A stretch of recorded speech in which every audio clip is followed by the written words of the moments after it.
Salut les amis, j'espère que vous allez bien. Victoire du FC Barcelone contre le Betis Séville, 5 buts à 1 en Coupe du Roi. Alors les gars, je vais commencer cette vidéo par vous dire qu'actuellement, je ne vois aucun milieu de terrain qui s'assoit à la table des Pedri. Moi, je vous dis.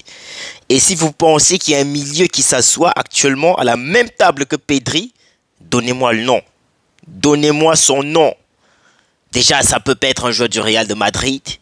Donc, ça peut pas être un joueur de Liverpool, de Manchester City. Il n'y a personne qui s'assoit à la table des Pedri actuellement. Moi, je préfère vous dire, c'est le meilleur milieu de terrain actuellement. Mais quand vous regardez son match, je n'ai pas besoin de vous expliquer quoi que ce soit. Je n'ai pas besoin de vous donner des explications. Mais le mec, il est incroyable. Incroyable. Victoire de Barcelone aujourd'hui, c'était la Coupe du Roi. Donc on recevait le Betis Séville. Betis Séville qui autrefois nous a fait perdre 2 points précieux en Liga. On se souvient tous du 2-2. Match vraiment tocaresque de la part du FC Barcelone, de 1 et de 2. L'arbitrage aussi qui ne s'est pas géré. Donc, mais aujourd'hui, ce n'était pas le cas. Avec cette victoire écrasante face au Real de Madrid, moi j'ai l'impression que les joueurs ils ont pris de la confiance et voilà. On se souvient tous du 4-0 après, je crois que c'était 4-1 face au Bayern de Munich. Je sais pas, les scores ils s'enchaînaient. Donc voilà, j'espère que ça va être le même scénario. Donc voilà, victoire écrasante, 5 buts à 1. Ça aurait pu être pire. Ça aurait vraiment pu être pire. On n'oublie surtout pas les buts hors jeu refusés, le but de Koundé, le but... Il y a eu tellement de buts refusés dans ce match que je me souviens même plus du nom. Il y en avait assez. Le Barça a eu tellement d'occasions. Vous vous imaginez le FC Barcelone finit un match avec 17 tirs. 17 tirs. 11 tirs cadrés. Donc ça prouve, ça montre la domination barcelonaise sur le Betis Séville qui aujourd'hui n'a pratiquement rien compris. On se souvient de l'interview de Victor Roque après ce match. Il dit qu'il a affronté la meilleure équipe du monde et c'était une partie hyper difficile pour eux parce qu'ils n'arrivaient même pas à faire sortir le ballon. Donc match hyper compliqué. Donc les amis, je vais commencer par vous dire voilà, vous connaissez, hein, abonnez-vous, likez, partagez et n'oubliez surtout pas de vous abonner sur nos comptes Instagram, voilà, X, vous savez, pour essayer voilà, de répondre à des questions, ce que vous voulez. Donc voilà. Donc, concernant le match d'aujourd'hui, moi, honnêtement, d'abord j'ai vu les 11 entrants. J'ai été surpris parce que je n'ai pas vu Lewandowski. Je me suis dit, bon, après, voilà, faut essayer de reposer les joueurs parce que voilà, ça fait un bon bout de temps qu'ils enchaînent des matchs et matchs et matchs. C'est vrai qu'ils ont eu quelques jours de repos pendant les périodes de défaite. Mais bien évidemment, c'est voilà, les matchs ils ont repris depuis le début janvier et le FC Barcelone n'enchaîne que des victoires parce que depuis la reprise en 2025, le FC Barcelone n'a pas fait un faux pas. Donc, des très bons matchs, match après match, match après match. Je crois que nous sommes sur une bonne période, sur une bonne lancée. Donc aujourd'hui, c'était la réception du Betis Séville. Araujo qui était titulaire, il a présenté déjà le trophée de la Superbe Coupe d'Espagne au stade Montjuic parce que c'était un match à domicile. Bon, je ne sais pas si c'est un match aller-retour, je pense quand même. Donc le FC Barcelone gagne sur un score de 5 buts à 1. On a eu les buts de Gavi, les buts de Yamal, Rafinha. Honnêtement, c'était même Ferran Torres il a marqué. Donc aujourd'hui, c'était tout le monde qui marquait. Les buts pleuvaient un peu de partout, de n'importe comment. Très belle combinaison, surtout au milieu de terrain. Déjà la titularisation de Frenkie de Jong, la titularisation de Gérard Martin, qui pour moi il a fait un très bon match. On sait tous que Martin, d'habitude, c'est pas un joueur sur qui on peut compter parce qu'il fait beaucoup de déchets dans la récupération, que ce soit offensivement, défensivement. Il n'arrive pas à suivre le rythme de l'équipe. Mais aujourd'hui, tu avais l'impression qu'il comprenait à la lettre ce qui se passait. Parce que tu vois, Martin, il a été très offensif aujourd'hui. Il a été très offensif et défensivement, il a été très bon aussi. Donc, quand c'est bon, il faut souligner, il faut apprécier surtout. Et voilà, on a aussi eu la titularisation de Frenkie de Jong, comme je le disais tantôt. Très bon match de la part de Frenkie de Jong. Le mec, Bref, tu avais l'impression qu'il a repris son statut en un seul match. Parce qu'on sait tous que depuis la titularisation de Casado, c'est hyper compliqué pour Frenkie de Jong de gratter quelques minutes. Mais le gars, quand tu lui mets sur le terrain, il joue avec sérénité et tout. La compréhension, la lecture, la passe et tout. Moi, je me souviens encore de sa passe pour Lamine Yamal. Mais malheureusement, au départ de l'action, tu as Lamine Yamal qui était hors jeu. C'était une très belle passe déjà. Moi, je dis, Frenkie de Jong, c'est un joueur hyper spécial. Donc, voilà, vous connaissez hein, ses qualités, on connaît tous ses qualités, balle au pied, que ce soit quand il joue en 6, en 8, il n'hésite pas, voilà, donc c'est un joueur, pour moi, il m'a régalé aujourd'hui, je n'ai pas de critique à faire à son encontre parce qu'il fait un très bon match comme tout le reste de l'équipe d'ailleurs, tout le reste de l'équipe, moi je dis aujourd'hui, tout le monde sait gérer, chacun a très bien joué, je ne trouve pas un joueur qui n'a pas joué comme il fallait, donc voilà. Il n'y aura pas vraiment grand chose à critiquer dans ce match parce que tout était presque parfait. Oui, tout était presque parfait. Moi, je peux seulement fustiger les attaquants parce qu'ils auraient pu mettre plus. Oui, ils auraient pu mettre plus. Vous allez me dire, bon, à 5 buts, c'est déjà beaucoup. Mais voilà, on en veut encore. Nous, on en veut encore. Si ce match, il doit avoir le retour, on ne voudrait pas donner la possibilité au Betis Séville de penser qu'ils peuvent revenir un seul instant. Donc, vous comprenez la raison pour laquelle moi, je ne suis voilà, pas tout à fait à 100% d'accord avec ce score. Déjà qu'on concède un penalty, bon, ça peut arriver. Koundé, il a marché comme par hasard sur le pied du joueur de Betis Séville et ça a occasionné un penalty que l'arbitre il a sifflé très vite d'ailleurs, il a même pas pris 30 secondes pour, pour se décider, donc voilà. Mais bon, l'arbitrage, moi je me plains pas, je ne me plains vraiment pas. Tout a été fait selon les normes, voilà. C'est un match hyper difficile pour le Betis Séville qui n'arrivait surtout pas à faire sortir le ballon. Il comprenait pratiquement rien. Et le milieu de terrain, moi je trouve que le milieu de terrain au Barça, les gars, ils avaient voilà, cette vision, c'est ça qu'on demande la plupart du temps. Cette possibilité de voir le déplacement, l'appel des attaquants. Moi, c'est ça que je demande. Et aujourd'hui, ils ont tous compris, que ce soit les titulaires comme les remplaçants, ils ont tous compris. Je n'ai même pas parlé de Pedri parce que tellement ils te sortent de masterclass. Moi, je vous ai dit, je ne vois actuellement aucun milieu de terrain qui s'assoit à la même table que Pedri. Il n'y en a pas. Il n'y en a pas. Vous pouvez chercher qui vous voulez. Il n'y a pas un milieu de terrain qui s'assoit à la table de Pedri. C'est-à-dire que le mec, il est léger, il est leste. Mais c'est très difficile de prendre la balle dans son pied. C'est très difficile de récupérer le ballon à Pedri. C'est difficile. Tu ne le vois pas sur le terrain, mais tu vois juste comment quelqu'un est là en train de tourner et tout. Mais c'est pas possible. Ce n'est pas possible. Tu ne peux pas récupérer le ballon à Pedri. Actuellement, que ce soit dans la vision, dans la construction de jeu, moi je vous dis, il n'y a pas un milieu de terrain qui fait mieux que lui. Il n'y en a pas. Vous allez me dire, bon, il ne marque pas beaucoup, il ne fait pas beaucoup de passes décisives, mais son apport offensif dans l'équipe, c'est ça qui compte. Je vais même pas oublier de mentionner son apport défensif. C'est ça. C'est pour ça que moi, le ballon d'or qui a été remis à Rodri, moi, je n'ai pas tellement vu ça comme un vol. Parce que vous savez, les milieux de terrain, c'est des joueurs de l'ombre. Comme Rodri l'expliquait lors de son interview après le ballon d'or, il dit les milieux de terrain, généralement, c'est des joueurs de l'ombre. Quand un milieu de terrain remporte le ballon d'or devant un attaquant, beaucoup crient au scandale. Non, vous ne devriez pas. On doit arrêter de regarder le foot uniquement pour les attaquants. Ils ne sont pas seuls. Ils ne sont pas seuls. Je salue déjà la prestation d'Iñaki Peña parce que moi, j'ai vu l'arrêt décisif de Peña. Mais Victor Roque, il était sur le point de mettre son doublé aujourd'hui. Hein. Bah ouais, pour ceux qui n'ont pas vu le match, allez revoir. Victor Roque, il était sur le point de claquer un doublé face au FC Barcelone. Donc, déjà que le gars, quand il joue contre le Barça, tu as l'impression qu'il joue sa finale en fait. Il joue une finale de Coupe du Monde. Parce que quand il était à Barcelone, je ne dis pas qu'il ne se donnait pas à 100%, mais ça paraissait toujours compliqué. Mais au Betis Séville, le gars, il se débrouille bien. Oui, je dis pas non, mais quand il joue le FC Barcelone surtout, ah non. Donc, tu as l'impression qu'il veut nous punir pour l'avoir laissé partir. Mais bon, c'est vrai qu'il est en prêt. Il va revenir bientôt parce que Lewandowski, lui aussi, s'attend sur la fin. Donc, on aura besoin d'un attaquant vif, rapide. Et voilà, bon, j'espère qu'en ce moment, Victor Roque, il saura répondre présent. Parce que c'est bien facile de s'engager vite fait avec le Betis Séville, mais quand tu vas revenir à Barcelone, nous on veut voir ce même engagement. Donc c'est ça qu'on demande. Donc très bon match d'Iñaki Peña qui a été très décisif. Il aurait pu arrêter le pénalty de Victor Roque, seulement je crois qu'il a peut-être hésité. Sur la main, elle était faible parce que la balle elle passe tout juste en bas. Tout juste en bas, vous imaginez, il aurait pu arrêter ce penalty et ça aurait pu finir 5-0. Donc voilà. Mais très bon match de la part de Dani Olmo surtout. Double passe décisif. Je vais pas. Comment passer à côté?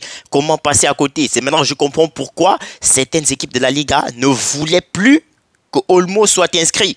Mais parce qu'il est incroyable. Il est incroyable. Regardez la passe pour Ferran Torres. Le mec, dans tout ce désordre-là, il réussit à voir l'appel de balle de Ferran Torres. Mais la passe, elle est juste insaisissable. Elle est waouh! Parce que la défense du Betis Séville est complètement troublée. Les gars, ils sont troublés, c'est-à-dire qu'ils sont en train de chercher le ballon et tout. Mais non, non. Parce que, évidemment, Dani Olmo, il avait déjà récupéré la balle pour faire une très belle passe à Ferran Torres qui n'a pas hésité un seul instant. Il n'a pas hésité. Ferran Torres, il venait à peine d'entrer. Je crois même pas qu'il avait même pas fait 5 minutes sur le terrain. Je dis, il n'avait même pas fait 5 minutes sur le terrain qu'il a pu marquer. Donc aujourd'hui, tellement c'était le Sassaillé, ouais, je vais dire ça comme ça. C'est vrai qu'à l'entame du match, j'avais d'abord un peu peur parce que je me suis dit, Betis Séville, on a eu des problèmes avec eux en Liga. J'espère qu'ils vont pas nous compliquer la tâche. Mais ce qui m'a fait reprendre confiance en moi, c'est justement ce 5-2 face au Real de Madrid. Après ce genre de score, tout le monde est à confiance. Tout le monde est en confiance. On s'est dit, bon, ça va, c'est des petits, on va les tabasser correctement et bien. Et c'est ce qui s'est passé. Moi, je dis, le score, il aurait pu être grave. Le score, il aurait pu être grave. Donc, voilà, le Betis Séville, bon, la défense s'est bien positionnée à un moment donné parce que tu as eu les hors-jeux de Koundé, tu as eu le but hors-jeu de Yamal, si je ne dis pas de bêtises, je pense, oui. Il a été hors-jeu sur la passe décisive de De Jong. Tu as Koundé aussi, mais les gars, Koundé actuellement, lui aussi, il discute sa table sur les meilleurs latéraux. Actuellement, je vous dis, déjà, défensivement, c'est très difficile de jouer Koundé. Défensivement, le mec, il est tellement fort.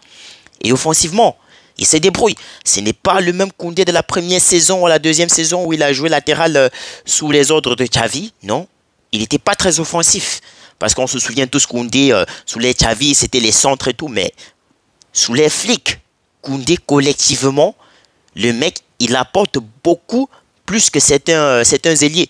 Ah ouais, vous n'allez pas me dire le contraire. Parce que d'abord, il a 3 passes décisives en Ligue des Champions. Ça, c'est de 1. De 2, quand tu regardes son match d'aujourd'hui, il est beaucoup trop offensif. Donc, tu avais l'impression que le Betis Séville lui donnait beaucoup d'espace. Il avait cette possibilité de s'exprimer avec ou sans ballon. En 1 contre 1, c'est très difficile pour les joueurs de Betis de passer déjà. Donc, très bon but de la part de Jules Koundé. Après, j'ai vu son doublé. Mais le deuxième but, il était tout simplement magnifique. Premier poteau, le gardien, il lève la main, mais il était très court. Moi, je dis, ils ont juste eu de la chance que voilà, Koundé, il a un peu trop avancé son pied. Parce que je ne vais pas saluer la défense là-bas. La défense n'a quasiment rien foutu. Ils n'ont rien foutu. Ils sont tous cloués sous le regard de Lamine Yamal. Ils oublient Koundé. Pourtant, on sait tous que Lamine Yamal, c'est un joueur qui aime beaucoup faire les passes. Il aime beaucoup faire les passes. Vous ne pouvez pas l'oublier de la sorte dans un match. Non, vous ne pouvez pas. Moi, je me demande comment vous faites pour vous faire tromper à plusieurs reprises. Parce que si le but de Koundé, il est validé, mais c'est la faute de la défense. Parce que vous avez négligé Jules Koundé, bien évidemment. Donc, malheureusement pour Koundé, le pied était un peu hors l'avance. Je crois que c'est 1 centimètre. Hein, parce qu'on a tous vu le trait du VAR. Ça se joue à 1 millimètre même. C'était pas si flagrant que ça. Donc, voilà, ils peuvent remercier déjà le VAR. Et aussi, on a les buts de Gavi. Donc, très bon but. C'est lui qui ouvre le score. Je crois que c'était déjà la 2e minute. Dès l'entame de jeu, tu as Gavi qui marque et tout. Donc, très bon match de la part de Gavi aussi. Il revient, j'ai l'impression qu'il revient. Il reprend sa forme avant sa blessure. Et moi, je dis, Gavi, ça doit être titulaire dans cette équipe. Ce n'est juste pas possible de le mettre sur le banc de touche. Ce n'est pas possible. Déjà, le gars, il apporte de la confiance dans l'équipe, de la sérénité et surtout il a, je sais pas comment on appelle ça, de la grinta. Ouais, je sais pas, c'est pas l'explication. Vous comprenez en fait. Donc lui, il motive l'équipe. Vous voyez, tout le temps, à chaque fois que le Barça n'a pas la balle, c'est lui qui motive les joueurs à aller de l'avant. Et c'est ça qu'on veut. C'est ça qu'on demande. Très bon match aussi de la part de Ronald Araujo. Donc, je crois que les nouvelles sont tombées dans la journée plus tôt. Je ne vous ai pas fait part. Oui, c'est vrai, j'étais très occupé parce que déjà, Araujo est sur le point de renouveler son contrat avec le FC Barcelone. Il a été convaincu par la direction Deco, Lewandowski. On lui a demandé de rester à Barcelone, de ne pas partir à la Juventus parce qu'on sait tous que la Juventus est en train de pousser le bouchon pour obtenir les services de Ronald Araujo parce qu'on sait tous que c'est un très grand défenseur. Donc voilà, je pense que Deco a pu le convaincre et l'équipe aussi parce que Lewandowski n'est pas le seul. Tu as les coéquipiers qui ont pu convaincre Ronald Araujo de rester parce qu'actuellement c'est lui le capitaine du Barça. Donc, et moi je me suis dit un peu que la blessure de Martinez c'était peut-être politique. Oui, parce que on sait que Araujo est en train de menacer de partir. C'est un jeune. Araujo il n'a même pas 26 ans. Martinez par contre il tend vers la fin. Donc tu vois que si tu veux laisser partir Araujo pour garder Martinez, ça c'est très mal réfléchi. C'est très mal réfléchi parce qu'Araujo, il peut encore jouer à plus de 10 ans au top niveau. Pourtant, Martinez, je suis même pas sûr qu'il va encore jouer 3 ou 4 ans au top niveau. Donc, il faut être bien intelligent. Donc, moi, je me suis dit peut-être que la blessure de Martinez, c'est politique en fait. C'était pour donner du temps de jeu à Ronald Araujo pour qu'il ne se dirige pas vers la Juventus. Bah ouais, parce que quand tu es un défenseur comme Araujo, avec tout ton potentiel et tu te retrouves sur un banc de touche, à la place de qui? Tu te fais toucher par Martinez. Non, les gars, même si c'est moi, je vais demander à partir.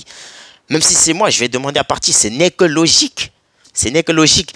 Donc, très bon match d'Araujo. Moi, j'ai aimé la façon dont il arrive sur les adversaires. Il n'a pas peur du contact. Il n'a peur de rien. Vous avez vu le tacle qu'il fait, la récupération. Moi, je vous dis, avec Martinez, le jeu, il serait déjà parti. Je ne suis pas en train de dire que Martinez, c'est pas un bon défenseur. C'est un bon défenseur.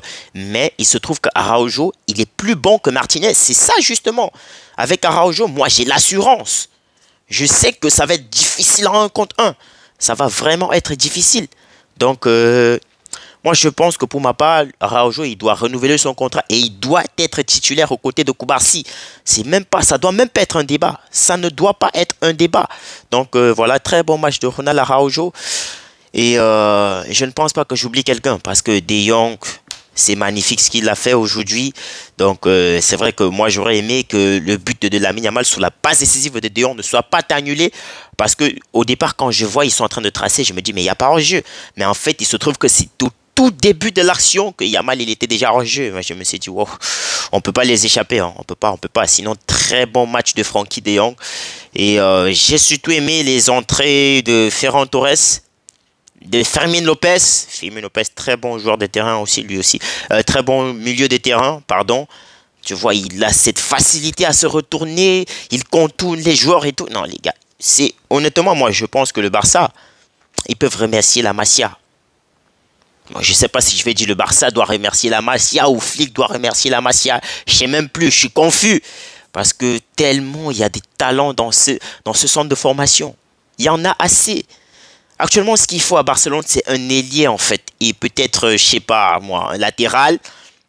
Parce que Baldé, bon, aujourd'hui, il était sur le banc de touche. Mais bon, c'est vrai qu'offensivement, il apporte beaucoup. Ça progresse, ça promet. Donc, le prochain match, c'est contre Retafe. C'est ce samedi. Donc, en espérant que l'équipe ne déçoive pas. Donc, et j'ai aussi un scoop pour vous. S'il s'avère que le FC Barcelone traverse face au Betis Séville et le Real de Madrid traverse face au Celta Vigo, on pourrait encore avoir un classico avant le retour au championnat, avant le classico retour du championnat. Donc vous imaginez comment on va massacrer le Real cette saison. Donc rien qu'à penser, moi je suis déjà heureux parce que je sais qu'on va les bastonner. On va les bastonner. Eux là, cette année, ils vont pas nous échapper. Nous on va les fouetter, ce sont des tocards. On va pas les excuser. Donc les amis, je vais arrêter à ce niveau. Donc on va se retrouver donc samedi pour le match entre Retafe et le FC Barcelone. Parce que je crois que la semaine d'après, c'est semaine Ligue des Champions. Et on va jouer l'Atalanta. Donc j'ai pu comprendre le pourquoi Flick il a décidé de laisser Lewandowski au repos.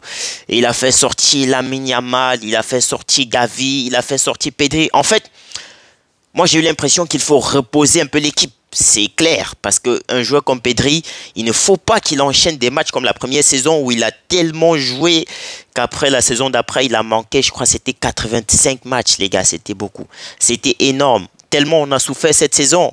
Parce que le gars, il vient, il joue 2 matchs, il se blesse. 2 matchs, il se blesse. Donc, maintenant, il faut essayer de faire tourner. Surtout quand l'équipe mène déjà 4-5 buts à 1, 5-0. Donc, il faut essayer de faire tourner. Il faut donner le temps de jeu aux autres. Paul Victor, Pablo Torre, Ferran Torres. Et c'est ça que Flick il fait. Et honnêtement, c'est très bien. Donc, on va arrêter pour ici. On va arrêter à ce niveau pour aujourd'hui. Donc, prenez soin de vous, portez-vous bien et on se retrouve tous à samedi pour le match face à Retafe. Donc, allez, prenez soin de vous les gars.